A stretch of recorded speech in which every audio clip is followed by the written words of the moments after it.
కల్వకుంట్ల కవిత గారు బీసీ రిజర్వేషన్ల పైన ధర్నా చేయడం అనేది చాలా హాస్యాస్పదంగా ఉంది.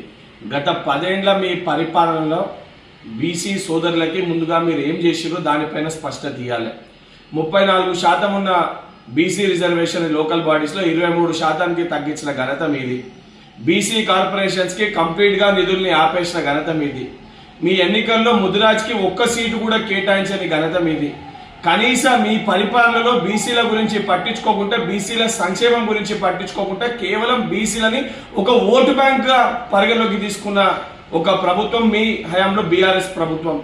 ఈరోజు కాంగ్రెస్ ప్రభుత్వము బీసీల కోసము కులగణన చేపట్టి ఏదైతే జిస్కి ఉత్ని భాగ్యదారి ఉత్ని హిస్సదారి అని రాహుల్ గాంధీ గారు తీసుకున్న ఒక నినాదానికి తెలంగాణనే ముందుకొచ్చి కులగణనని ప్రవేశపెట్టింది కాంగ్రెస్ ప్రభుత్వం. ఏదైతే ఎన్నికల్లో అన్ని బీసీ కులాలకి సంబంధించి సీట్లు కేటాయించడం జరిగింది. 14 కొత్త బీసీ కార్పొరేషన్లను ఏర్పాటు చేయడం జరిగింది. ఇది కాంగ్రెస్ పార్టీ చిత్తశుద్ధి బీసీల పట్ల. ఈరోజు కల్వకుంట్ల కవిత గారు ముందు అరెస్ట్ అనగానే మహిళా రిజర్వేషన్ అని చెప్పి ఎత్తుకోరు. దానికంటే ముందు జ్యోతిరావు పులే గారి జయంతి దానిపైన ఏదైతే కార్యక్రమాలు చేపట్టారు అంటే అధికారాన్ని కోల్పోగానే మీకు ఈరోజు ఇవన్నీ గుర్తుకొస్తున్నాయా?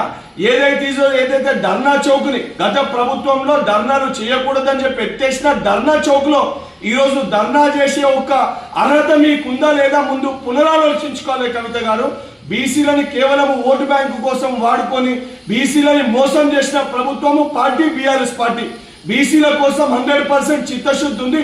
100% బీసీలకు రిజర్వేషన్ కల్పించాలి, వారికి ఎంతైతే ప్రాధాన్యత కల్పించాలని ఒక చిత్తశుద్ధితో వ్యవహరించే ప్రభుత్వం కాంగ్రెస్ ప్రభుత్వం, కాంగ్రెస్ పార్టీ. ఇప్పటికన్నా ఈ యొక్క దొంగ నాటకాలు, ఈ యొక్క దొంగ మాటలు మానేయాలని చెప్పి కల్వకుంట్ల కవిత గారిని హెచ్చరిస్తున్నా.